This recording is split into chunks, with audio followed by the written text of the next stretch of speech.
గజ్వేల్ ప్రాంతంలో పనిచేసినటువంటి సునీలయ్య గారు మధ్యలో ఉన్నారు. అయ్యగారు వచ్చి వాక్యాన్ని ఇస్తారని చెప్తున్నారు. ముందుకు వస్తుండగా చెప్పండి.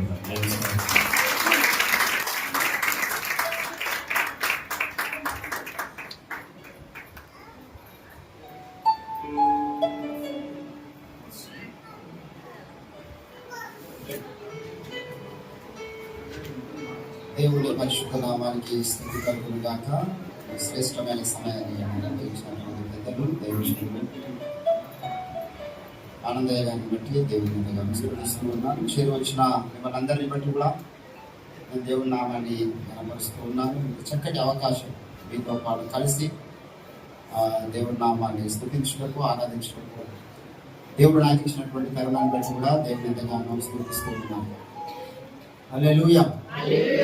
దేవుని బిడ్డలారా, మరి నేరుగా దేవుని వాక్యాన్ని వెళ్దాం. నా గురించి చిన్న పరిచయం. నేను గజ్వేల్ ప్రాంతానికి 2011లో వచ్చాను పరిచర్య ఆటమని. మరి అది సొంతం జహీరాబాద్, కర్ణాటక బార్డర్లో ఉంటుంది. సో జహీరాబాద్ మా సొంత గ్రామమైనప్పటికీ ఇక్కడికి పరిచర్యకు దేవుడి యొక్క పిలుపు అనుకొని 2011లో ఇక్కడికి వచ్చి గజ్వేల్ ప్రాంతంలో పరిచర్యలో ఉంటూ అనేక స్థలాల్లో దేవుడికి బట్టి పరిచయం ముందుకు సాగడానికి దేవుడు సహాయం చేశాడు. మరి ఆనందయ్య గారితో నా పరిచయం అనేది ఖచ్చితంగా దేవుడి యొక్క ఏర్పాట్లో ఉన్న పరిచయం. దేవుడే ఇక్కడికి మన దగ్గర నడిపించాడు. ప్రసంగి 9వ అధ్యాయం 2వ వచనం అంటాడు, ఒకరికి స్నేహం చేయుటైనా ఒకరికి ద్వేషించుటైనా ఎన్నో వర్షంలో ఉన్నాడు. సో కాబట్టి దైవజనులతో మరి మా ఇద్దరి పరిచయం ఏర్పడము, వారిలో మరి ఉన్నటువంటి సేవాసక్తి భారాన్ని బట్టి ఎంతగానో దేవుడిని స్థుతిస్తూ ఉన్నాను. చాలా అద్భుతమైనటువంటి వ్యక్తి. ఇదివరకు చాలా మంది వారి గురించి ప్రార్థన చేశారు. నేను పరిచయం అయినప్పుడు చిన్న దగ్గర నేను గమనిస్తున్న విషయం ఏంటంటే చాలా ప్రేమ గల వ్యక్తి, చాలా స్నేహశీలి, మృదు భాషి, చాలా ప్రేమతో ఆయన మాట్లాడతాడు. అదే రీతిగా అక్కగారు ఉన్నారు, వారిని బట్టి కూడా దేవుని ఎంతగానో స్థుతిస్తూ ఉన్నాం. దేవునికి స్తోత్రం. లూకాసు సువార్త 19వ అధ్యాయం. లూకాసు వార్త 19వ అధ్యాయము 43వ వచనం చదువుతున్నా. ప్రభు నిన్ను దర్శించిన కాలము నీ వెరగక ఉంటివే గనుక నీ శత్రువులు నీ చుట్టూ గట్టు కట్టి ముట్టడి వేసి అన్ని ప్రక్కలను నేను అరికట్టి నీలోనున్న నీ పిల్లలతో కూడా నేను నేల కలిపిరి. చదవబడిన లేఖన పరిశుద్ధ భాగములు దేవుడు మన ఇంటిలో ఫలింపచేయుగాక. ఆమేన్. ప్రభునందు నాకు చెంత ప్రియులారా, చాలా క్లుప్తంగా నేను మీతో మాట్లాడతాను కనుక మీరు శ్రద్ధగా దేవుని ఒక వాక్యాన్ని ఆలకించాలి. దేవుడు ఎవరితో మాట్లాడతాడు? ఆయన 26:10 అన్న మాట దైవజనులకు అందరూ తెలుసు. విందురని నేను ఎవరితో మాట్లాడును, వారు వినుటకు తమ మనస్సును సిద్ధము చేసుకున్న వారు కాదు. ఎవరైతే వారి మనస్సు సిద్ధం చేసుకుంటారో వినడానికి, వారితో దైవ స్వరం వినబడుతుంది. రోమిలు రాసినటువంటి పత్రిక 10వ అధ్యాయం 17వ వచనంలో అంటాడు, వినుట వలన విశ్వాసము కలుగును, వినుట క్రీస్తును గురించిన మాటల వలన కలుగును అన్నాడు. అందుకే ప్రతి మనుషుడు వినుటకు వేగిరపడమన్నాడు యాకోబు 1:18. ప్రతి మనుషుడు వినుటకు వేగిరపడాలి, మాట్లాడటకు నిదానించాలి అని చెప్పాడు. మార్కు సువార్త 4:24లో మన ప్రభు జ్ఞాపకం చేశాడు శిష్యులకు, మీరు ఏం వింటున్నారో జాగ్రత్తగా గమనించుకోండి. మీరు వింటున్నది దైవస్వరమైన కాదనేటటువంటి ఆ పరీక్ష మీ చెవు అనేటువంటిది చేయాలి. కాబట్టి శ్రద్ధగా దేవుని యొక్క వాక్యాన్ని మన మీద మెటువెల్లా చెప్తా ఉంటాం. వాక్యం ఎప్పుడైతే మనం వింటూ ఉంటామో అక్కడ అభిషేకం పనిచేస్తుంది. వాక్యం వింటున్నప్పుడు హృదయాలు కదిలించబడతాయి. వాక్యం వింటున్నప్పుడు స్వస్థత జరుగుతూ ఉంటుంది. వాక్యం వింటున్నప్పుడు ప్రతి సమస్య పరిష్కారం, సర్వరోగ నివారణి వాక్యంలో ఉంది. హల్లెలూయా. దేవుని బిడ్డలారా, చదవబడిన లేఖన పరిశుద్ధ భాగంలో మనం గమనించినట్లయితే, ఆయన యెరూషలేము పట్టణమును సమీపించి దానిని చూచి దాని విషయమై యేసు ప్రభు ఏడ్చాడంట. అక్కడ 41వ వచనంలో మనం గమనిస్తే, లూకా సువార్త 19:41లో ఆయన పట్టణమునకు సమీపించినప్పుడు దానిని చూచి దాని విషయమై ఏడ్చి, యేసు ప్రభుల వారు కన్నీరు పెట్టినటువంటి సంగతి ఆ స్థలంలో మనకు కనబడతా ఉంది. ఏ కారణాన్ని బట్టి యేసు ప్రభు కన్నీరు పెడుతున్నాడయ్యా, ఆ పట్టణం చూసి ఎందుకు యేసు ప్రభు ఏడుస్తున్నాడని మనం గమనిస్తే, ఆ పట్టణము దేవ దర్శనమును గుర్తించలేకపోయిందని ఏడుస్తూ ఉన్నాడు. ప్రభు దర్శించిన కాలాన్ని ఆ పట్టణము గుర్తుపట్టలేకపోయింది. ఏ రీతిగా దర్శించాడు దేవుడు ఆ పట్టణాన్ని? ఎవరినైనా దేవుడు ఏ రీతిగా దర్శిస్తాడు? దేవుని బిడ్డలారా, అబ్రహాము దగ్గరకు వచ్చాడు. ఆయన ఇక్కడ ఎండవేళ మామిడి దగ్గర కూర్చున్నప్పుడు ఆదికాండము 18వ అధ్యాయంలో మనం చూస్తాం. ఆయన మామిడి దగ్గర సింధూరవనం దగ్గర కూర్చున్నప్పుడు దేవుడు ఆయన గ్రామంలో నడుచుకుంటూ వచ్చాడు. ఎలా వచ్చాడు? ఆయన ఒక మనుష్యుడిగా వచ్చాడు. మిగతా ఊర్లో ఉన్న వారు అందరూ చూస్తున్నారు. ఎవరో కాకపోతే మనకేం సంబంధం, ఎవరో దగ్గర బంధువులు వచ్చారనుకున్నారు, మన ఊరు వాళ్ళు కానీ అనుకున్నారు, వేరే గ్రామస్తులు అనుకున్నారు. కానీ అబ్రహాం అట్లా అనుకోలేదు. అబ్రహాం ఏమనుకున్నాడు? వీరు వేరే గ్రామ మనుషులు కాదు, వీరు ఎవరి దగ్గరకు బంధువులకు వస్తున్న వారు కాదు, ఆయన దేవుడు యెహోవా దేవుడు వచ్చాడు. అబ్రహాము దేవుణ్ణి గుర్తించడానికి గల కారణం ఏమిటంటే, ఆయన కన్నులు వెలిగించబడ్డ కన్నులై ఉన్నాయి. ఆయన మనిషి రూపంలో దేవుడు అబ్రహాం దగ్గరకు వచ్చినప్పుడు అబ్రహాము దేవుడి దాటిపోనివ్వడం లేదు. దేవా, నీ దాసుని మీద కటాక్షం ఉన్న ఎడలా నీవు నీ దాసుని దాటిపోవద్దు. ప్రతి భక్తుని దేవుడికి మీరు గమనించినట్లయితే దేవుడి బైబిల్ గ్రంథంలో ఆయన ఒక నరుడుగా, మనందరికీ తెలుసు ఆదికాండం 32వ అధ్యాయం 26 వచనాల్లో యబ్బోకు రేవు దగ్గర యాకోబుని దేవుడు దర్శిస్తున్నాడు. ఒక నరుడు తెల్లవారుజాము వరకు ఆయన ఏం చేశారంట? వెలుగులాడుతూ ఉన్నాడు. అతడు మగసిరి గలవాడై అంటాడు ఆమోస్. అతడు మగసిరి గలవాడై దేవుడితో వెలుగులాడే. ఏంటంటే ఒక మనిషి అనుకోలే. దేవుడు యాకోబును దర్శించినప్పుడు అక్కడ దాటిపోని రాత్రంతా వెలుగులాడుతూ ఉన్నాడు. ఏంటంటే సంఖ్యాకాండం 24వ అధ్యాయంలో 6వ వచనంలో దేవోక్తి బిలాము యుద్ధకు వచ్చింది. బిలాము ఎవరు? అన్య దేశం నుంచి రక్షింపబడ్డవాడు. యెహోవా దేవుడి భక్తుడు కాదు. కానీ దేవుడు బిలామును దర్శించినప్పుడు బిలాము దేవ దర్శనాన్ని పికప్ చేసుకున్నాడు. దేవుని బిడ్డలారా, మీరు బైబిల్ అంశాలను గమనిస్తే దేవుడు ఆయా స్థలములలో ఆయా రీతులుగా కదా, హెబ్రీ 1:1 అంటాడు, నానా సమయములలో నానా రీతులుగా మన పితరులతో మాట్లాడిన దేవుడు, మన దేవుడు మాట్లాడే దేవుడు. ఆయన మాట్లాడుతున్న విధానాలు మనం గమనించాలి. నేను ప్రతిరోజు వేకునే మీద వివరణ అన్నాడు. నా సేవకులను పంపుతున్నాను, నా దూతల్ని పంపుచున్నాను, ప్రవక్తల్ని పంపుచున్నాను, యాజకులను పంపుచున్నాను. కానీ వారిని గుర్తించలేకపోయింది లోకం. ఆ కోసం చూసి అనుకున్నారు, ఈ బర్రెల మీద వాడు మేము చెప్తే వినాలా, ఆయన చెప్తే మేము వినాలా, ఈ చేపలు పట్టే వాళ్ళు చెప్తే మేము వినాలా అంటే వారి ద్వారా దేవుడు ఆ ప్రాంతంలో ఉన్న ప్రజలను దర్శించినాడు. ఏంటంటే బాప్తిస్మం ఇచ్చేవాడు ఎవరు చెప్పండి? ఆయన మరి అడవిలో ఉంటున్నాడు, మిడతలు తింటున్నాడు, సరైన వస్త్రాలు లేవు, గోనె పట్ట ధరించుకొని ఉన్నాడు. ఆయన వచ్చి సర్పములారా అంటున్నాడు శాస్త్రాలు పరుషులు పట్టుకొని. ఎవరన్నా వింటాడా? ఏంటంటే ఆయన వాళ్ళతో చూస్తే తృణీకరించే విధంగా ఉన్నది. కానీ యేసుప్రభు అంటాడు ఆయన గురించి, స్త్రీలు కలిగిన వారందరిలో మోషే కంటే గొప్పవాడు, ఏలియా కంటే గొప్పవాడు, అబ్రహాం కంటే గొప్పవాడు, అందరికంటే గొప్పవాడు ఎవరు? బాప్తిసం ఇచ్చేవాడు. ఎన్ని రోజులైనా ఆయన పరిచయం చేస్తుంటే కేవలం 6 నెలల పరిచయం. 6 నెలల పరిచయ జీవితము. ఏ అద్భుత కార్యము బాప్తిసం ఇచ్చేవాడు జరగలేదు, ఏ స్వస్థత జరగలేదు. 6 నెలల సేవ జీవితంలో ఒక అద్భుతమైన సాక్ష్యం సంపాదించాడు. ఏమని? స్త్రీలు కన్న వారందరిలో బాప్తిసం ఇచ్చేవాడి కంటే గొప్పవాడు పుట్టలేదన్నాడు యేసుప్రభుల వారు. దేవుని బిడ్డలారా, దర్శనములో పికప్ చేసుకొని దర్శనములో ఉన్నటువంటి వ్యక్తికి దేవుడు ఇచ్చినటువంటి సాక్ష్యం అది. ఈరోజు ఇక్కడ అంటున్నాడు ప్రభు నిన్ను దర్శించిన కాలంలో గుర్తుపడుతున్నావా? ఏంటంటే బిహెచ్ఎల్ అనే ప్రాంతంలో 2008వ సంవత్సరంలో ఇష్టానుసారమైనటువంటి జీవితానికి బానిసనైనటువంటి నన్ను, ఇష్టానుసారంగా త్రావుడుకు బానిస్తున్నాయి, తిరుగుడుకు బానిస్తున్నాయి, బిహెచ్ఎల్ కంపెనీలో జాబ్ చేస్తున్నటువంటి సమయంలో 2008లో ఒక వ్యక్తి నాకు కిరణ్ అనే వ్యక్తి సువార్త చెప్పినాడు. ఎబ్రోన్ చర్చికి వెళ్ళేటటువంటి వ్యక్తి సువార్త చెప్పినప్పుడు నా హృదయం వెలిగించబడింది. రాత్రి 11 గంటలకు ఎందుకో బాధ అనిపించింది, నొప్పి కలుగుతుంది హృదయంలో, ఏడవాలనిపిస్తున్నది. ఆ వ్యక్తి నాకేదో చెప్పాడు, నాకు సువార్త యేసుప్రభుల వారి గురించి చెప్పాడు. నా హృదయం తెరవబడేది, నూతన సినిమా కలిగింది. వెంటనే 11:45 నేను బిల్డింగ్ పైకి వెళ్ళాను. రాత్రి పోయి మోకరించి ప్రార్థన చేస్తున్నా, ప్రభువా నేను పాపిని తండ్రి, నీ రక్తము చేత నన్ను కడిగేయు అని నేను కన్నీరు విడుస్తూ ప్రార్థిస్తున్న ఆ క్షణంలో గొప్ప వెలుగు నా కళ్ళకు వచ్చింది. అది బ్రహ్మజాలు. మన పోయిన వారం వెళ్ళాను అక్కడికి, నేను వెళ్ళి ఒక వీడియో షూట్ చేసి పెట్టాను. గొప్ప వెలుగు నా ముందు ప్రకాశిస్తున్నది. గజ గజ గజ ఒలిగిపోయాను. జీవితంలో దేవుని కాళ్ళకు అడ్డంగా పడ్డ దినం అది, దాటిపోనివ్వలేదు. దేవుని బిడ్డలారా, ఈ రోజు దేవుడు ప్రతి ఒక్కరిని దర్శించేవాడై ఉన్నాడు. ఏ ఒక్కరిని దర్శించకుండా ఉంటే దేవుడు కాదు. కానీ దర్శనంలో కొంతమంది గుర్తుపడుతున్నారు, కొంతమంది గుర్తుపట్టలేకపోవచ్చు. ఒకసారి యేసుప్రభుల వారు లూకాసు వార్త 24 మనందరికీ తెలుసు.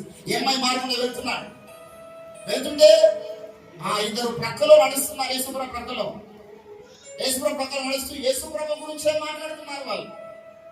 అయ్యో ఆ వ్యక్తిని సిలువేశారంట, 3 రోజులు సిలువ మీద మరి ఆయన తెచ్చి సమాధిలో పెడితే లేచాడంట, వెళ్ళాడంట, ఏదో గొడవ నడిచింది అని యేసుప్రభు గురించే మాట్లాడుతున్నారు. యేసుప్రభు అక్కడికి వచ్చాడు. ఎవరి గురించి మాట్లాడుతున్నారా మీరు? ఏదో నజరేయుడైన యేసు గురించి మాట్లాడుతున్నామంటున్నారు ఆయనతోనే. అంటే ప్రక్కలో నడుస్తున్న ప్రభువును గుర్తించలేనటువంటి కన్నులు చాలా మందికి ఉన్నాయి. దీనికి కారణం ఏమిటి? ఇక్కడ అంటున్నాడు, ప్రభువుని దర్శించిన కాలము నీవు ఎరగకపోతేవి. ఎందుకు ఎరగలేకపోయిందండి? ఎందుకు ఎరగలేకపోయింది యెరూషలేము జనాంగము అంటే వారి కన్నులకు అది గుడ్డితనం కలగజేయబడి ఉన్నదన్నాడు. అది నీ కన్నులకు ఇప్పుడు మరుగు చేయబడి ఉన్నది. ఎవరు మరుగు చేశారు చెప్పండి? ఎవరు మరుగు చేశారండి? ఒక ప్రవక్త వచ్చాడు. ఇంతకుముందు ఎవరో ప్రార్థనలు అన్నాడు, ప్రభువా ఈ దాసుని నాలుకను మీరు ముట్టండి. అట్లా దాసు నాలుకను దేవాలయం దాటినటువంటి ప్రవక్త ఎవరు బైబిల్లో? యెషయా ప్రవక్త. యెషయా ప్రవక్త వచ్చినటువంటి ఉద్దేశం ఏమిటి చెప్పండి? ఏ పర్పస్ కొరకు దేవుడు యెషయాను భూమి మీదకి పంపించినాడు? ఏ కార్యక్రమం కొరకు పంపించినాడు? ఇంతకుముందు ఆనందయ్య గారు మొదట్లో జ్ఞాపకం చేశాడు. ఏలియా రావడానికి ఒక కారణం ఉంది. ఏలియా ఆసక్తితో ప్రార్థన చేయడానికి ఒక కారణం ఉంది. ఎందుకు? ఇటు యెజబేలు ప్రవక్తలు, అటు ఆశారదేవి ప్రవక్తలు, వీళ్ళు 450 మంది 850 మంది ప్రవక్తలు కలిసి సవాలుకు నిలబడ్డారు. ఏలియా ఒక్కడే దేవుని నామమున ప్రవశించుటకు పూనుకున్నాడు. ఏలియా ఒక్కడు ఆసక్తితో ప్రార్థన చేయడం పూనుకున్నాడు. With a purpose. ఏలియా ఒక ప్రత్యేకమైన కారణాన్ని బట్టి భూమి మీదకి వచ్చినాడు. మరి యెషయాను దేవుడు ఎందుకు పంపించినాడు? ఏ కారణం కొరకు యెషయాను పంపించినాడు? పరిశుద్ధుడు పరిశుద్ధుడు పరిశుద్ధుడు అని నిత్యము గాన ప్రతిగానము చేయించున్నటువంటి ఆ స్థలంలో ఎవరు వెళ్తారయ్యా ఈ భూలోకానికి దేవుడు అడిగినప్పుడు, నేనున్నాను తండ్రి, నేను వెళ్తానని యెషయా అన్నాడు. మరి పోయి ఏం చేయాలి? ఏం చేయమన్నాడు? పోయి ప్రతి ప్రవక్తను ఎందుకు పంపించాలో మనం గుర్తించాలి. లేకపోతే ఎట్లుంటుందంటే వాతావరణము, ఒకసారి ఒక కుక్క ఇంట్లకు అన్నం తినడానికి వెళ్ళిందట. అది తిని బయటకు వస్తుండగా డోర్కు తాకి బయటకు వచ్చేసింది. మొత్తం బయటకు వచ్చిన తర్వాత ఆ డోర్ కూడా క్లోజ్ అయింది. తోక డోర్ లేకపోయింది, కుక్క మొత్తం బయటకు వచ్చింది. ఇప్పుడు ఆ కుక్క ఎట్లా లేదా? అసలు పిసలుగా ధూమ్ అట్టగారు ఒక సామెత దాని నుంచి వచ్చింది. అసలు పిసలుగా ధూమ్ అట్టగారు. సైకిల్ వేసి స్టార్ట్ దొక్కినట్టు ఉండదు. మనం దొక్కితే స్టార్ట్ చేసి సైకిల్ దొక్కాలి. ఏంటండి? హల్లెలూయా. అర్థమవుతుందని చెప్పింది.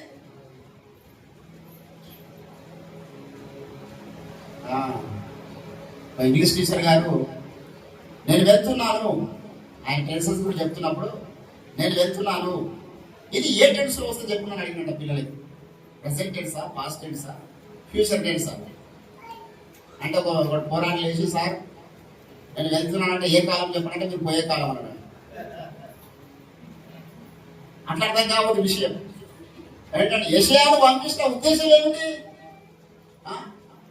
నువ్వు వెళ్ళి వారి కన్నులు మూసేసి ఒళ్ళు చెల్లరిపోదాం ఆ విషయం చదివినప్పుడు. యెషయా గ్రంథము 6వ అధ్యాయము దయచేసి మీరు గమనించండి. యెషయా ప్రవచన గ్రంథము సైన్యములకు అధిపతి యెహోవా సర్వలోకము గొప్ప స్వరముతో ఏంటంటే 6వ అధ్యాయం 7వ వచనంలో చదువుదాం. 6వ అధ్యాయము అప్పుడు నీ పెదవులకు తగిలిన కనుక నీవు పాపములకు ప్రాయశ్చిత్తమాయను, నీ దోషములు కడగబడ్డాయి అని చెప్పి ఏమన్నాడు చెప్పండి. 9వ వచనంలో ఒకసారి, నీవు పోయి ఈ చెరులతో ఇట్లను మీరు నిత్యము వినుచుందురు గాని, అది మీరు నిత్యము వినుచుందురు గాని గ్రహింపకుందురు, మీరు నిత్యము చూచుచుందురు గాని తెలుసుకొనకుందురు గనుక వారు కన్నులతో చూసి చెవులతో విని హృదయములో గ్రహించి మనసు మార్చుకొని స్వస్థత పొందకున్నట్లు ఈ చెరువుల హృదయం ఏం చేసిరా? యెషయా ప్రవక్త ఎందుకు పంపించాడు చెప్పండి? పోయి వారి కళ్ళను మూడు చేసిన. చాలా మంది ప్రవక్తలు పంపించిన, చాలా సార్లు దర్శించిన, నేను వారిని అపోస్తల ద్వారా దర్శించిన, ప్రవక్తల ద్వారా దర్శించిన, స్వార్థికుల ద్వారా దర్శించిన, ఎంత చెప్పినా ఎన్ని రీతులుగా వారిని దర్శించినా వారిలో మార్పు రావడం లేదు. ఎన్ని రీతులుగా దర్శించినా వారు నా దర్శనమును పికప్ చేసుకోవడం లేదు. దేవుడి కోపం వచ్చేసింది. ఒక ప్రవక్తను పంపించి వారి కళ్ళను మూసేసినప్పుడు యేసు వచ్చాడు పట్టినాడు, అరే అది నీ కన్నులకు మరుగు చేయబడి ఉన్నది, నువ్వెలా గ్రహిస్తావు? ఆయన తన స్వజనుల యుద్ధకు వచ్చాను, తన స్వకీయులే ఆయన ఏం చేశారు? తృణీకరించారు. దేవుని బిడ్డలారా, ఈరోజు అలాంటి లోకము యేసు ప్రభువును గుర్తించలేకపోయింది. కారణం ఏమిటంటే వారి కన్నులు మూయబడ్డాయి. పౌలు అంటాడు ఎఫెసీయులకు రాసిన పత్రిక 1:17, మీ మనోనేత్రములు వెలిగించబడినందున, ఈరోజు మీరు యేసు ప్రభువును నమ్ముకున్నారంటే మీ కన్నులు వెలిగించబడ్డాయి. మీరు ప్రార్థన చేశారు, ప్రభువా నా కన్నులు వెలిగించండి. ఎందరైతే ప్రార్థిస్తున్నారో వారికి యేసు అర్థమవుతున్నాడు. ఈనాటికి యూదులకు యేసు అర్థం కాలేదు. వాళ్ళు ప్రార్థన చేయరు, వాళ్ళ కన్నులకు అది మరుగు చేయబడి ఉన్నది. దేవుని బిడ్డల జీవితంలో ఏదైనా మిస్ కావాలి, కానీ దర్శనమును మిస్ అవ్వదు. దేవ దర్శనమును దాటిపోనియకూడదు. మార్టిన్ లూథర్ గారిని దేవుడు దర్శించినాడు. ఈరోజు లేకపోతే ఇండిపెండెంట్ సంఘాలు ఉంటుంది కాదు. ఆయన ప్రొటెస్ట్, ఆయన చాతుర్య వ్యవస్థ వ్యతిరేకంగా పాప క్షమాపణ పత్రాలు అమ్ముతున్న వ్యవస్థ సంఘంలో ఎవరైనా వెళ్ళి దైవజన్ దగ్గర చూడని చెప్పుకోవాలి, అయ్యా ఈ వారంలో నేను 2-3 వ్యభిచారాలు చేశాను అంటే ఇంత ఫీజు అవుతుంది. ఒక వ్యభిచారం ఇంత ఫీజు అని రాసి పెట్టుకున్నారు. 1000 సంవత్సరాలు అంధకార యుగం కొనసాగింది. 1000 సంవత్సరాల సంఘ చరిత్ర ఇది ఏంటండి?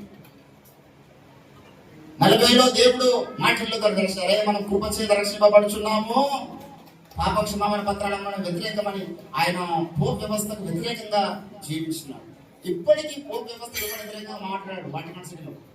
అయిపోతుంది కదా, అమెరికా ట్రంపే పోప్ ముందు ఇప్పటికి గజగజలాడాలి, అంత ఉన్నతమైన స్టేటస్ వాడిది పోప్ ఫ్రాన్సిస్. కానీ మార్టిన్ లూథర్ వ్యతిరేకించిన రోజు భూమి మీద లక్షల ఇండిపెండెంట్ సంఘాలు వచ్చినాయి. ఎందుకు? దేవుడు మార్టిన్ లూథర్ దర్శించినప్పుడు ఆ కార్యక్రమం కొరకు ఆయన దాటిపోనివ్వలేదు దేవుణ్ణి. నాకు ఒక పని కొరకు దేవుడు దర్శించాడయ్యా, కుదురుబాటు కాలం చేయాలి భూమి మీద. నాకు పని కొరకు దేవుడు దర్శించినాడు, అసలు సరైనటువంటి సువార్త వెళ్ళలేకపోతున్నది, గ్రంథం అందరికొని వెళ్ళలేకపోతున్నది. విలియం పేరు గారు దేవుడు దర్శించినప్పుడు ఈ బైబుల్ రాయడానికి ఆయన కోరుకున్నాడు. దేవుని బిడ్డలారా, ఈరోజు జీవితంలో ఏదైనా మిస్ కావచ్చు. ఒక మంచి పెళ్లి సంబంధం మిస్ అయిందనుకో, ఇంకో సంబంధం వస్తుంది. ఏది మంచి పెళ్లి సంబంధం కానీ అయినాక తెలుస్తుంది అందరికీ. ముందు ఇది మంచిది అది మంచిది అనుకుంటాం.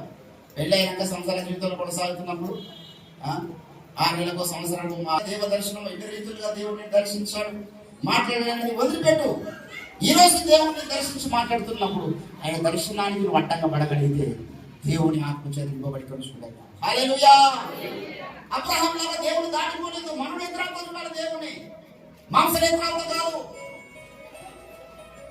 మీరు కన్నులారా చూడక ఏ విశ్వసిస్తూ ఉన్నారన్నాడు మొదటి పేతురు 1:10. దేవుని కన్నులారా చూడకుండా ఎవరైతే విశ్వసిస్తారో వారి దేవుని ఆత్మ చేత నింపబడతారు. దేవుని బిడ్డలారా, అయితే ఒక బాధాకరమైన విషయం ఏంటో తెలుసా? ప్రతి ప్రవక్తను దేవుడు దర్శించి మాట్లాడి నడిపించినాడు కదా. బిలాము దర్శనానికి మోసన్నాడు. ఏంటంటే బిలాము, దేవా నాకు నీతిమంతుని మరణం బట్టి మరణం కలుగునుగా కానీ ప్రార్థన చేశాడు సంఖ్యాకాండం 23:10. కానీ ఆయన ఒక సోదిగాడుగా ఒక మంత్రగత్త దగ్గరికి వెళ్ళి ప్రవచనం పొందుకోవడానికి కూడుకున్న వాడిగా చచ్చిపోయాడు. దర్శనం మిస్ అయిపోయినాడు బిలాము. మొదట్లో దేవుని స్నేహితుడు, ఎప్పుడు దేవుడు ఇస్తే అప్పుడు దేవుడు బిలాము దగ్గరకు వచ్చి మాట్లాడేవాడు. ఏ రాత్రి అంటే ఆ రాత్రి వచ్చేవాడు. ఈయన ఏది పలికితే దేవుడు ఇచ్చేవాడు. నువ్వు ఎవరిని ఆశీర్వదిస్తావో వారిని నేను కూడా ఆశీర్వదిస్తాను బిలాము, ఎవరిని నువ్వు క్షమిస్తావో వారిని నేను కూడా క్షమిస్తాను. ఇది బిలాముకు ఉన్నటువంటి వాగ్దానం. కానీ చివరి దశలో ఆయన దర్శనాన్ని కోల్పోయినాడు. దేవుని బిడ్డలారా, ఈరోజు అనంతయ్య గారికి అద్భుతమైన దర్శనం ఉండొచ్చు, ఇక్కడ పరిచయం గురించి వచ్చిన ప్రతి సార్కి అద్భుతమైన దర్శనం ఉండొచ్చు, నాకు అద్భుతమైన దర్శనం ఉన్నది. We have a vision, your prayer for with a vision. మనం ఏది విజన్ లేకుండా జీవిస్తలేము, కానీ ఆ విజన్ అంత వరకు కాపాడుకోవడం అనేది చాలా కష్టం. ప్రసంగి 7వ అధ్యాయంలో 8వ వచనంలో అంటాడు, కార్య ఆరంభము కంటే కార్య అంతము మేలు. చాలా మంది చివరి దినాలలో దేవుని బిడ్డలారా దర్శనాన్ని కోల్పోతున్నారు ఈ లోక వ్యామోహాల్లో పడి. అందుకే ప్రకటన 2:10 అంటాడు, అంతము వరకు సహించు అంటాడు. అంతం వరకు సహించాలి. హెబ్రీ పత్రిక 13వ అధ్యాయం 7వ వచనంలో అంటున్నాడు, వారు అంతం వరకు నడుచుకున్న రీతి విశ్వాసులకు మాదిరిగా ఉండాలండి. అరే, మా దైవజనుడు దర్శనాన్ని కోల్పోయిన వ్యక్తి కాదు, మా దైవజనుడు ప్రార్థన జీవితం కోల్పోయిన వ్యక్తి కాదు. చాలా మంది యొక్క ఆరంభము చాలా అద్భుతంగా ఉంటుంది, కానీ అంత్య దశ చాలా బాధాకరంగా ఉంటుంది. ఏంటంటే ఏది ముఖ్యం? ఆరంభం ఏది తీరాలి తెలుసుకోవచ్చు. మన బిహెచ్లో దేవుడు దర్శించినప్పుడు ఎవరికి నేను తెలియదు. అసలు నేనేందో నాకు కూడా తెలియదు, నేను సేవకునైతే నాకు కూడా తెలియదు. ఆరంభం అనేది ఎవరు తెలియకుండా జరిగిపోయింది. అంతమాట జరగదు.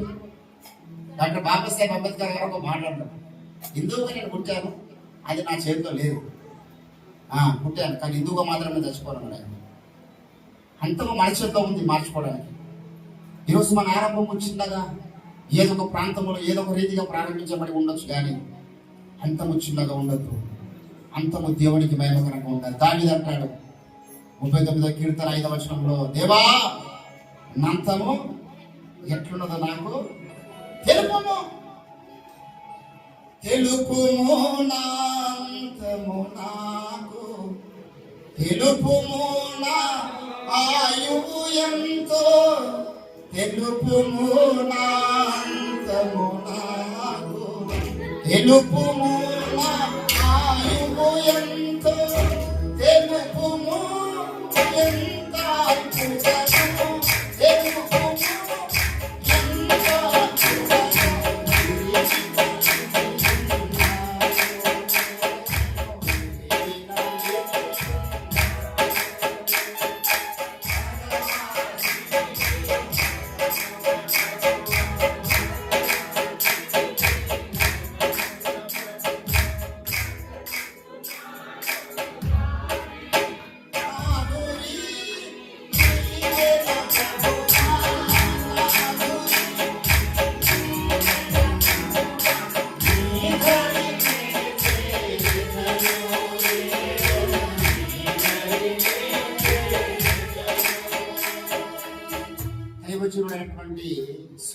ఆరంభం ఎంత అద్భుతంగా ఉన్నది.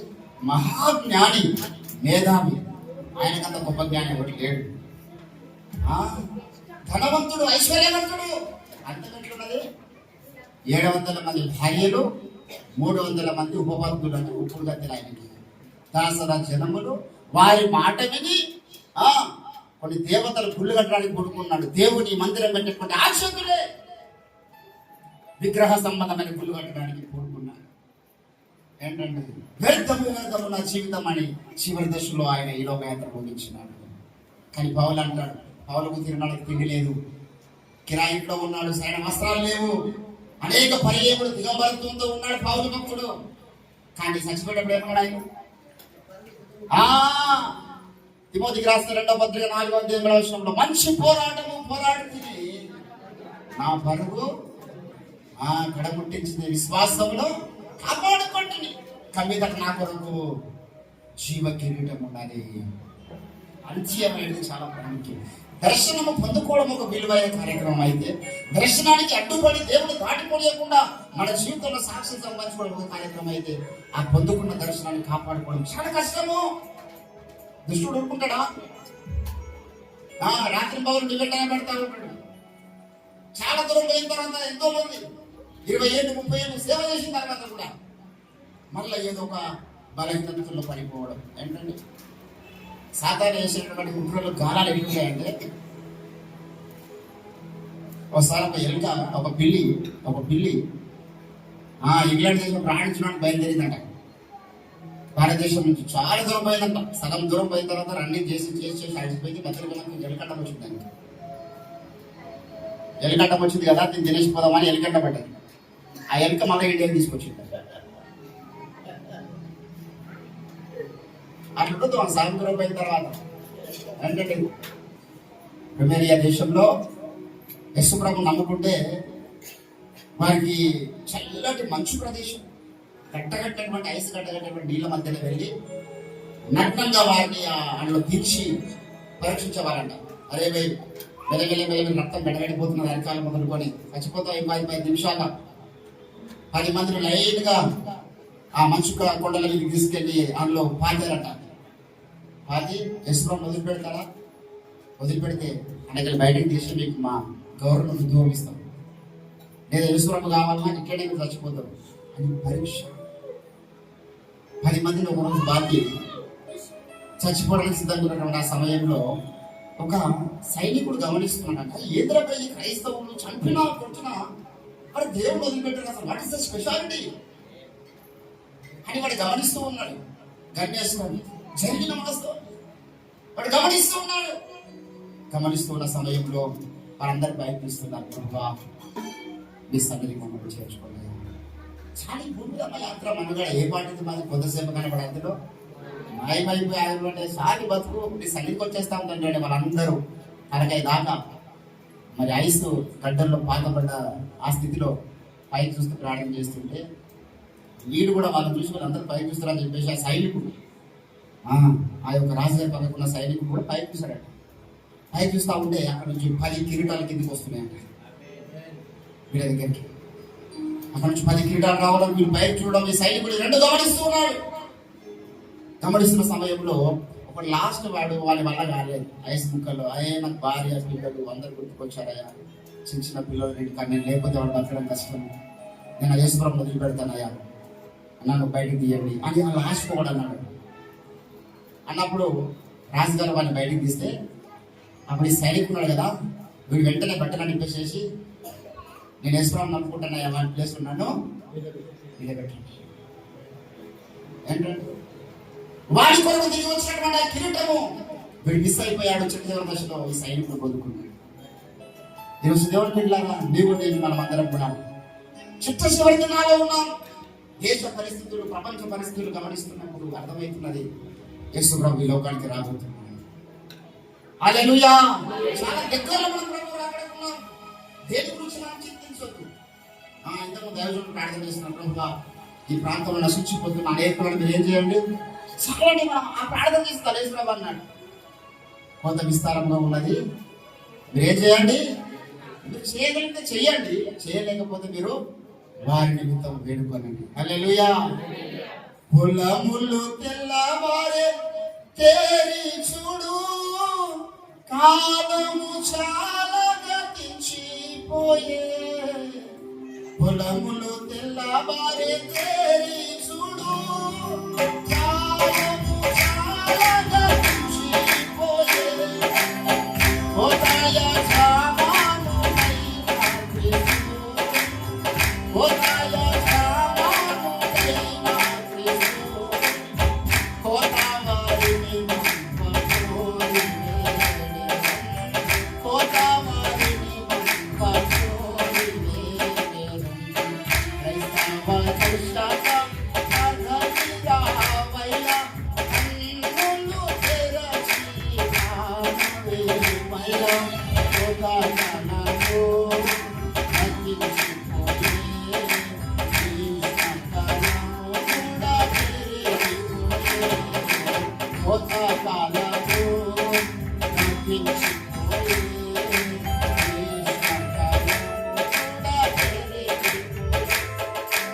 ఆదిమ క్రైస్తవ బోధకులు వేదనతో వాక్యము విని, ఆదిమ క్రైస్తవ బోధకులు వేదనతో వాక్యము విని, రోదనతోను రక్తంబులు కాచి, రోదనతోను రక్తంబులు కాచి, ప్రాణంబులను నాశనం చేసి, ప్రాణంబులను నాశనం చేసి.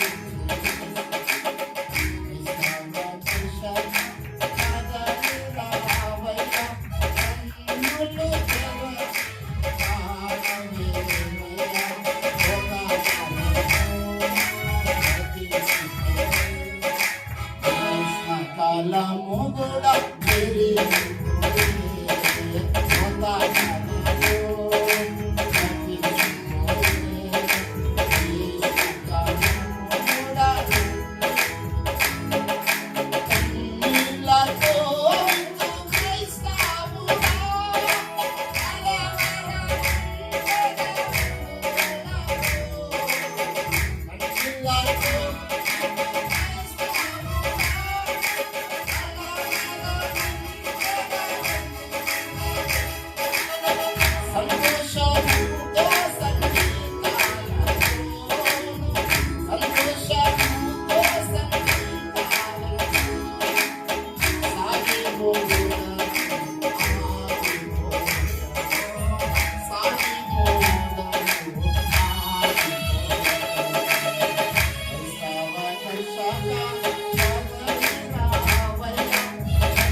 దేవుడి బిడ్డలారా, దేవుడు దర్శిస్తూ ఉన్నాడు.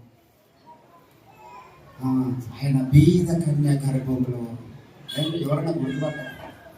ఆయన చూస్తున్నారు, మెస్సయ్య వస్తాడంటే ఆయన ఇంత గంభీరంగా వస్తాడని చూస్తున్నారు.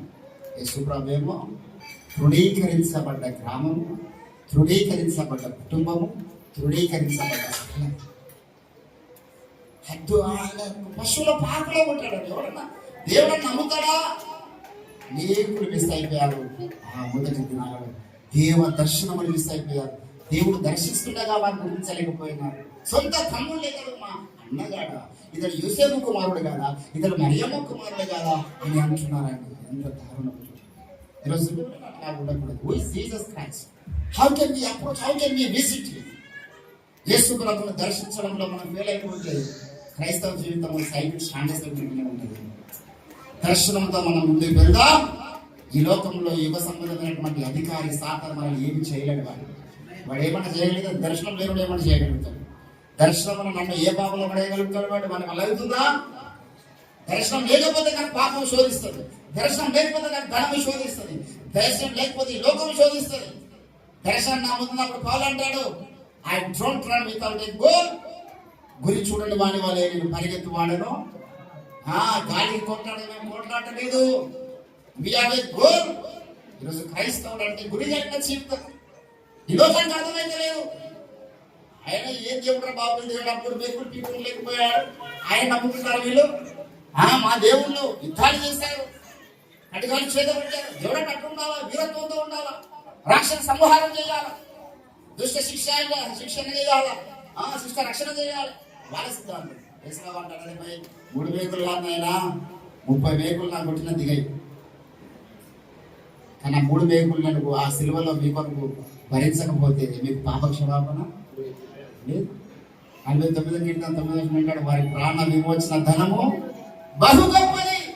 ఆయన డెలిబరెట్లీ వాంటెడ్. ఆయన ఏదో ఆయన బలవంతంగా చంపలేదు యేసుప్రభును. ఆయన వచ్చిందే మన కొరకు సిలువలో మరణించడానికి వచ్చినాడు. ఆ సిలువ దర్శనాన్ని ఈరోజు భూమి మీద చాలా మంది మిస్ అయిపోతున్నారు. దేవుని బిడ్డలారా, ప్రతి దైవజనునికి సాధువు స్పర్శించిన దేవుడు సిలువ దర్శనం ఇచ్చినాడు. సిలువలో వెళ్ళడం ప్రభు ఆయన కనబడ్డాడు. కనుక ఈరోజు మనం ప్రభుని అడుగుదాం, ప్రభువా మీరు మమ్మల్ని దర్శించండి, పరిశుద్ధాత్మ ద్వారా మాతో మాట్లాడి నువ్వు దాటిపోని నన్ను అడ్డంగా పడగలిగితే, అబ్రహాం లాగా నువ్వు నీ ఇంటికి దేవుడు తీసుకోపోగలిగితే, నీ హృదయంలోని ప్రభుని ఆగమనించగలిగితే, you will not be same again. Your destiny will be change. ఎంతము మారిపోతుంది. ఈరోజు దేవుడి ద్వారా మన ఆరంభము కంటే అంతం మీద దృష్టి పెడదాం. మహిమకరమైనటువంటి అంతముగా మన అంతం ఉన్నట్లుగా మనం కోరుకుందాం. ఒక దర్శనం వ్యక్తిగతంగా దేవుడి దగ్గర మనం పొందుకుందాం. దేవుడి కొద్ది మాటలు మన వెలుగులో ఫలింపచేయడం కాక ప్రార్థనలో ముందుకు కొనసాగుదాం. దైవజనులకు మీద సహాయంగా అప్పగిస్తున్నాం.